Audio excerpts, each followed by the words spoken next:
we need to talk about something really important about selling on Amazon. A lot of people are saying that retail arbitrage is saturated, online arbitrage is saturated, this business model is saturated, so you should do this model. It's not a business model that you should run because price tag, because so and so and so.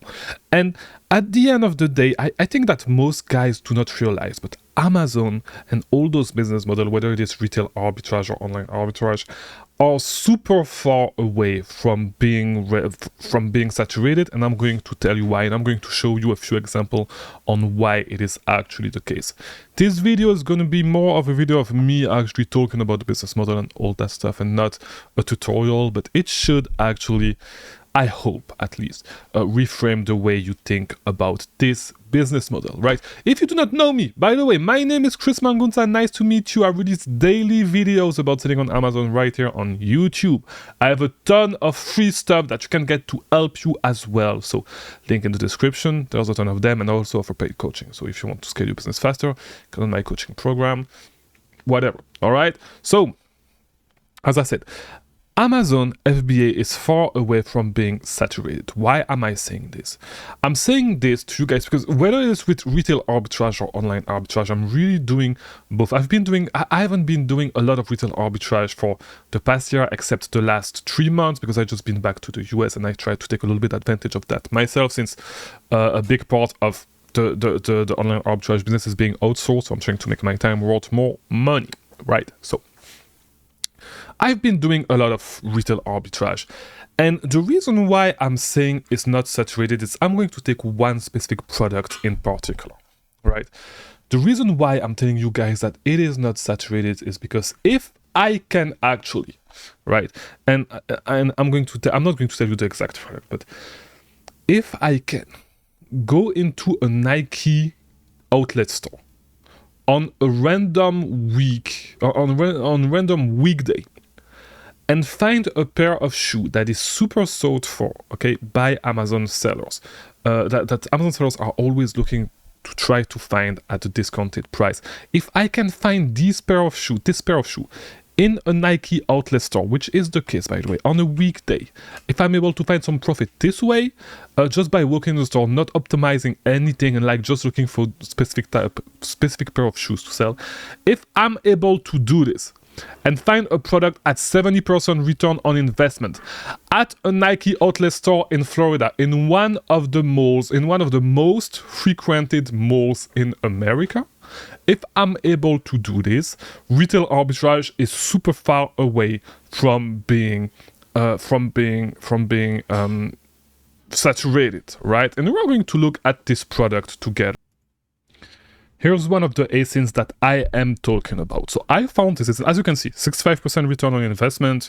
You have that stuff. So it's just 1 unit, but I bought multiple size of this specific pair of shoe in multiple colorways, and I was able to get a 65% return on investment on these just by walking into a Nike outlet store, getting the pair, buying, like, I think from this specific kind of shoe, I bought 5 different ones, different size, different colors, and 65% return on investment, which is, and let me make sure that I don't leak anything, which is, so with 5 pairs, like $130 profit. You can literally do this every single day doing retail arbitrage and make a living, okay? It's literally, I don't even need to do retail arbitrage. I just did because just, you know, to do some stuff to find more profit for my Amazon FBA business. I don't even need to do it. And so just by seeing this, you can see that retail arbitrage is super far away from being saturated.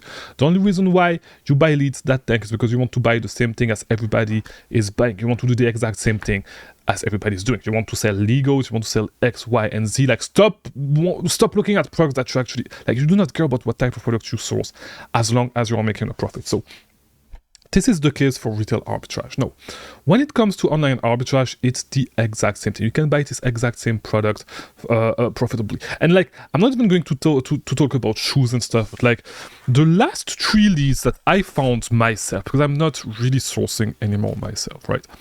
The last 3 leads that I found myself are leads that sell super fast, that everybody knows about, because it's not some crazy. And if we go back to the video that I released yesterday, it's nothing crazy, not some crazy brands, not some crazy niche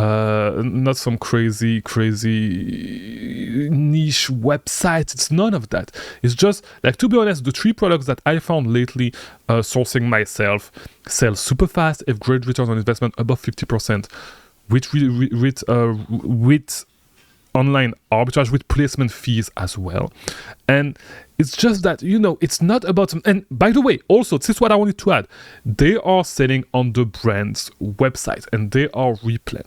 And so if really online arbitrage was saturated, would I be able to find those leads at above 50% return on investment, sell them, leads that sell super fast, sell them, and be able to replan on those leads over and over again? No, there's plenty of opportunities, and this is where I'm trying to go with this video.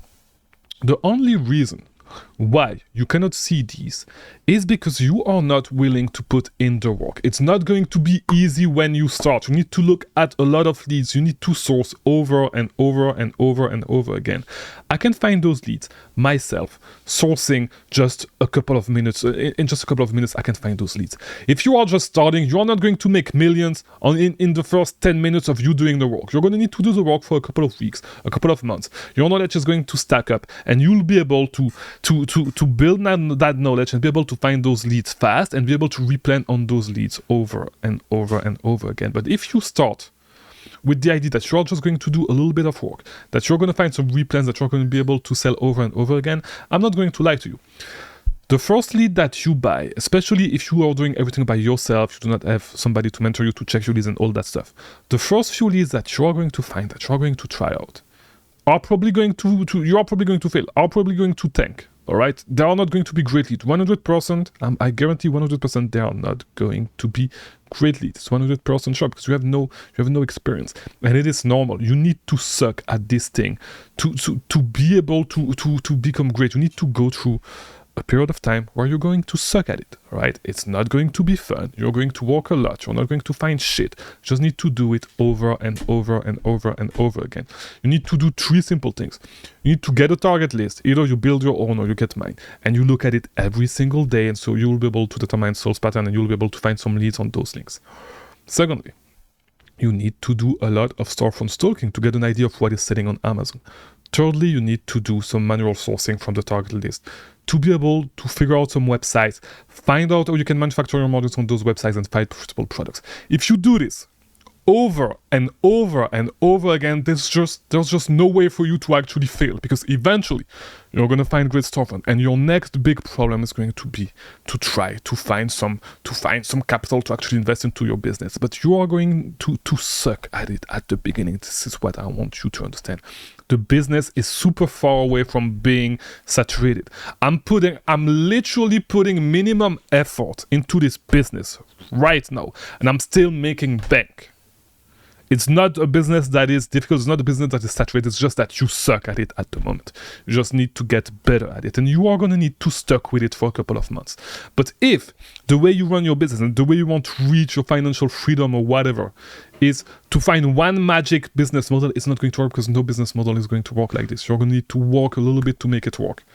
It's an easy business model. If you cannot make Amazon FBA work, you're not going to be able to make any of those other business models work. And every single one of those business models can work, but it's going to be the exact same thing. You just need to stick with it for a little while. That's it. There's no magic bullet. There's no magic sourcing strategy. You just need to do the work for a long period of time, for a relatively long period of time. Online arbitrage is a little bit more tricky than retail arbitrage, okay, especially with the products that you buy. But there's a lot of opportunities, and I talked about them in the past, where you can find those opportunities, make a ton of money. And I'll talk about a specific opportunity, in tomorrow's video, where it's less likely that your price are going to tank. We'll look at it in tomorrow's videos. In the meantime, like this video, subscribe, all that YouTube stuff. I'll see you tomorrow for a new video. Don't give up on your business, all right? Thank you for watching.